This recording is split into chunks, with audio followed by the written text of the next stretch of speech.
regular crew of Toastmasters, humorously speaking. And the reason I chose those manuals, there's one on entertainment, there's one on humor.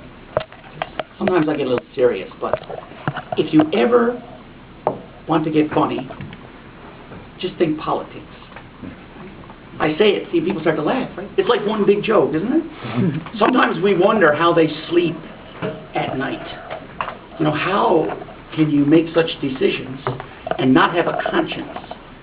And we have a meeting after the meeting sometimes, which means we leave here, 3 or 4 or 5 of us, go down to Big Ben's, have a little social, and one of the members in the club here is an RNC officer, Tracy, and she's talking about, you know, sociopaths, psychopaths, and no conscience, and you know, sometimes I wonder, I'm sure some of those people in the decision-making powers must fit that description. They had to.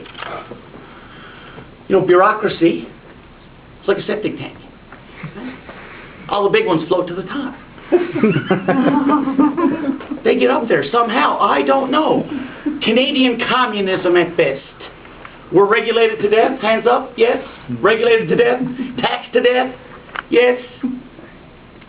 The USA, hopefully now, is a great model for Canadians. We can probably jump on board. But in thinking back a few years, we had our little sponsorship scandal. Remember that one? And any of you who are not familiar with it, I'll give you the gist in 60 seconds. The government contracted these companies in Quebec to do hundreds of thousands of dollars worth of work. They were paid for it, but the work was never completed. It was overpriced, it was overcharged. Here was the big point. After the fact, they were spotted in coffee shops, in restaurants, having coffee with envelopes about this thick full of money. Right? It was like the mafia. It was like the mafia. They must have been trained by Al Capone himself. Al Capone's Chicago philosophy. Vote early, vote often. They had to be. Impossible. But they got away with it. That's the interesting part. And the media kind of copped it up and shoved it under the rug. It never ceases to amaze me. Ronald Reagan said this one: politics is not a bad career. You know, you succeed, it's all good. If you don't succeed, if you're a flop, you can write a book. Right? You can write a book.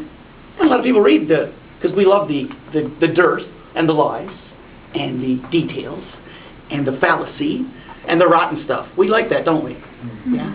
So you just go buy their books. Now,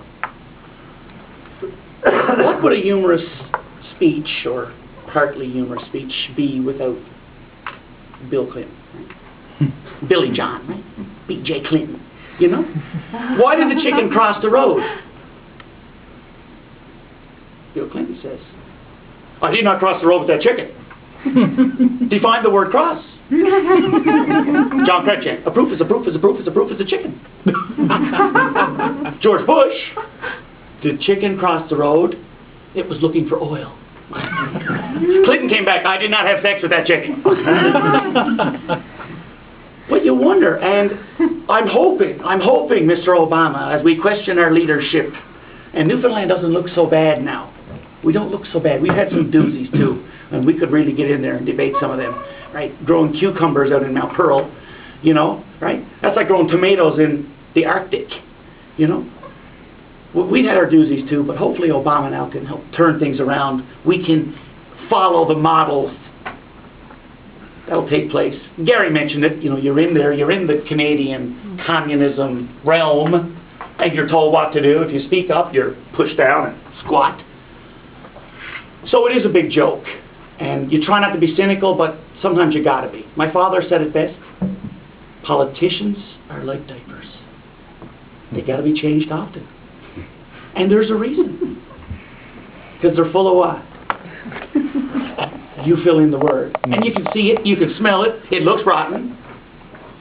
Get rid of it. Give them 4 years, get them out. Give them 4 years, get them out.